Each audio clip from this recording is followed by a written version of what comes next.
I'm Erin O'Byrne and welcome to Everything EFL podcast. I'm passionate about serving teachers and I offer training for schools and institutions whose language teachers need a little refresher, a change of mindset and some super practical ideas to put into their classrooms straight away.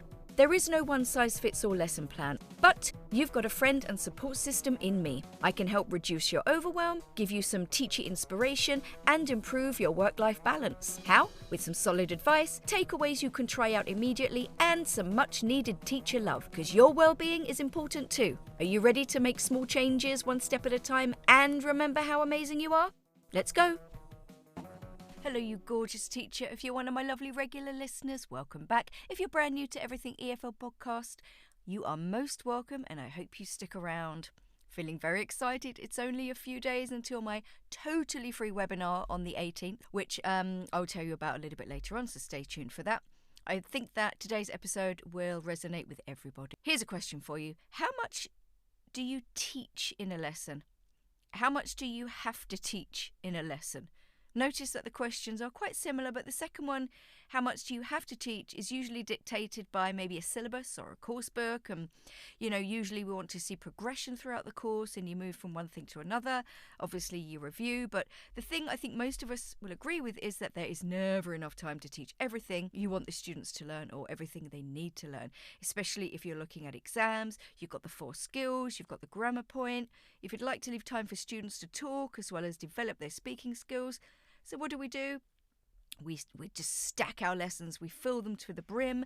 We often don't get all of the tasks done, so we go into panic mode and then rush through the tasks. And that's, it's a great disadvantage for students to find those connections within their brains. What I mean is, you have to make language meaningful and resonate with your students so that, it can relate to them and it gives them a chance of actually remembering.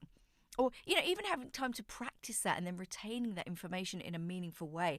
I say this is a perpetual problem for everybody. And, we've all rushed through tasks and, that means that spontaneity it just goes out the window, doesn't it? We don't really have the time to sort of go down little avenues where students might ask questions, and we're losing those opportunities for teachable moments.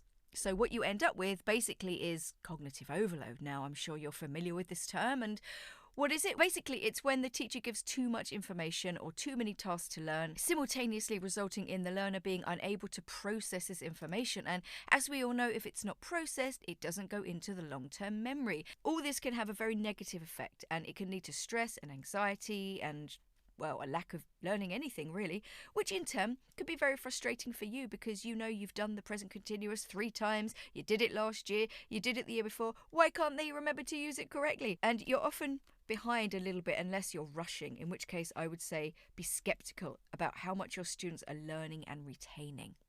And of course, all of this has a direct impact on your students' ability to retain and recall information.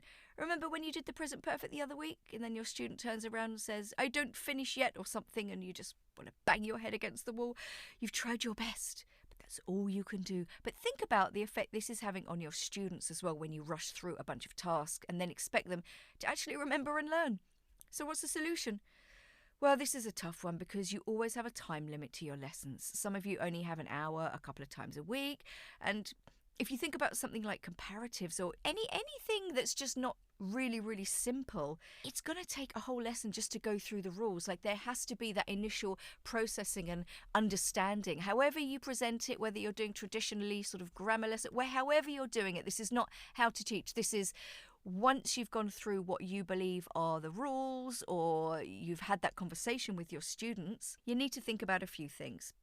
Is there any way to break up this information into bite-sized pieces?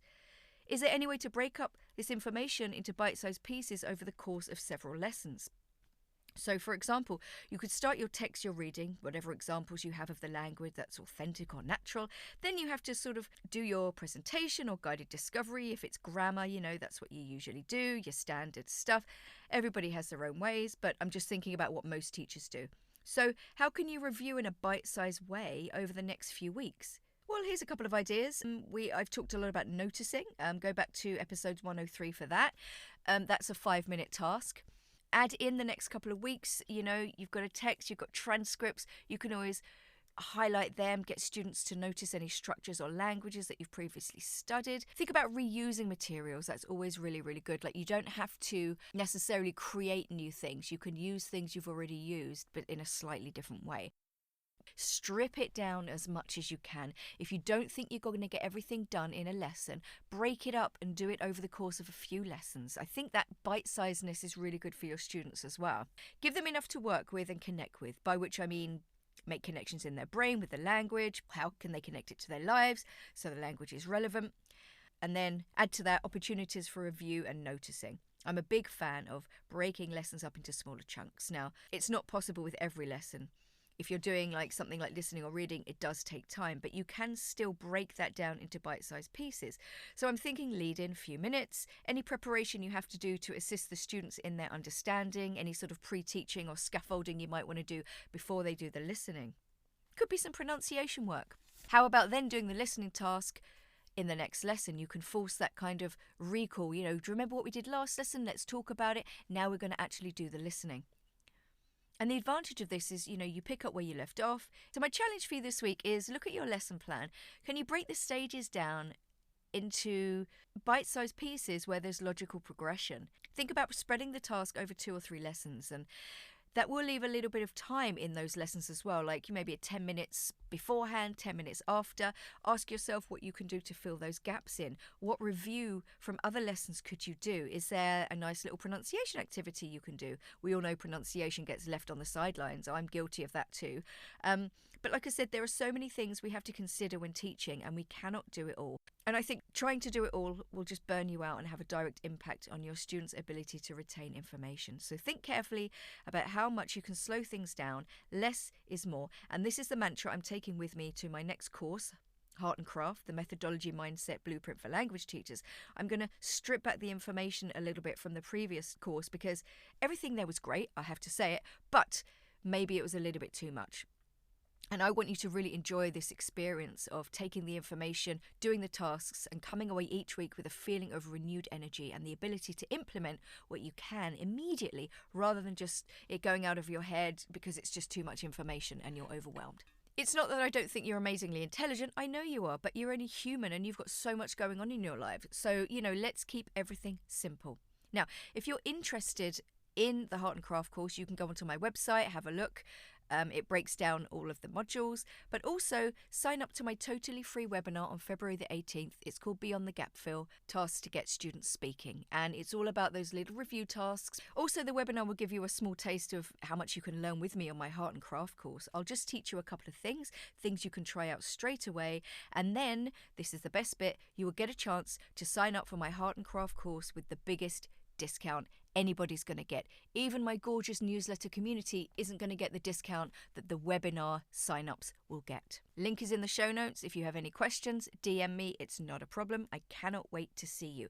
Also, if you haven't subscribed to Everything EFL, why not just hit that subscribe button? Give me a 5-star review on Spotify or iTunes. This helps me become more visible in a saturated market.